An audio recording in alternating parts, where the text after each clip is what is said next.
Welcome to our Facebook page and YouTube channel. নতুন একটি ভিডিওতে সবাইকে স্বাগতম। আজকে আমি একটি ভিডিও নিয়ে আসলাম। আজকে আমি আমাদের যে একাডেমির যে প্ল্যান্টটা, আমাদের সব থেকে বড় প্ল্যান্ট, এখানে আছে আমার 400 টন করে দুইটাই সেলার আছে। সো এখানে আমি এখন যে আমাদের সেলার, এটা আমি এখন রান করব। সো চলেন দেখে নিই আমাদের প্রসেসিং।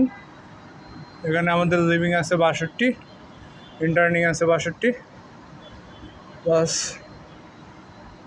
আমার সবই এগুলো আমি দেখে নিচ্ছি। সো এখন আমাদের চিলার চালানোর যে প্রসেসটা, সিস্টেম 1 সিস্টেমে যাব। এখন আমি চালাবো আমার সিস্টেম 2 চালাবো আমি। এই দেখেন সিস্টেম 2 সুইচ করে নিচ্ছি আমি। এখন অফ মোডে আসছে, এটা এই যে বাস শেষ, আমার চিলার রান করা শেষ সিস্টেম 2। আর এখন আমি এখানে দেখবো আমার যে চিলার যে রেটিংটা আছে সিস্টেম 2 এর। এই যে এখানে oil pressure, discharge, suction, condenser,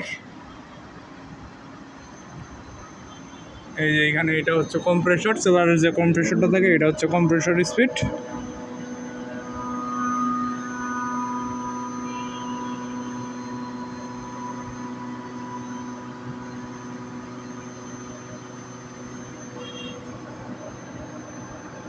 আর এটা হচ্ছে কন্ডেন্সার ফ্যান, এটা এখনো রানিং হয় নাই, মাত্র কম্প্রেসরটা রান হইতেছে।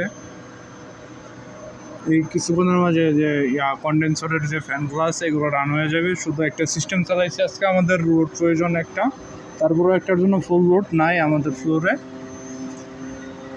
সো মেবি বর্তমানে আমাদের ফ্লোরে যে লোড আছে সেই লোড অনুযায়ী আমরা বড় জোর 30 থেকে 40 মিনিট চিলারটা চালাইতে পারবো। দেন যদি লোড বাড়ানোর প্রয়োজন হয়, আমাদের ফ্লোরের যত মেশিনগুলো আছে আমরা সব রান করে দেবো। আমাদের 1 নম্বর সিস্টেম, শুধু একটা সিস্টেম চালানোর জন্য যে পরিমাণ লোড প্রয়োজন তার জন্য।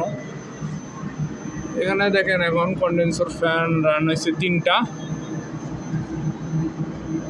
আর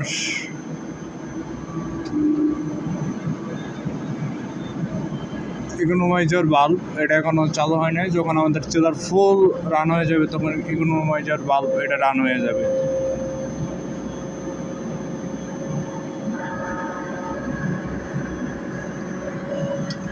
সো এই হচ্ছে আমাদের একাডেমি বা আমাদের যে মূল প্ল্যান্ট রুম, সেটা আমাদের সব এইখানের যে প্ল্যান্ট রুমটা, এখানের যে মেইন প্ল্যান্ট রুম, এটাই আমাদের প্ল্যান্ট রুম। আর এই হচ্ছে আমাদের চিলার। এখন বর্তমানে চিলার রান আছে, এই যে এইটা রান আছে চিলার, শুধু সিস্টেম চলতেছে, একটা সিস্টেম 2টা চালানো হয় নাই। আর এই পাশে দেখতে পারতেছেন আরেকটা আছে চিলার, এটাও সেম 425 টন, 425 টনের চিলার, এটাও সেম। সো আজকে এই পর্যন্তই। সবাই ভালো থাকবেন, সুস্থ থাকবেন, আর আমাদের ফেসবুক পেজ অ্যান্ড ইউটিউব চ্যানেলটা ফলো দিয়ে আমাদের পাশে থাকবেন। আল্লাহ হাফেজ।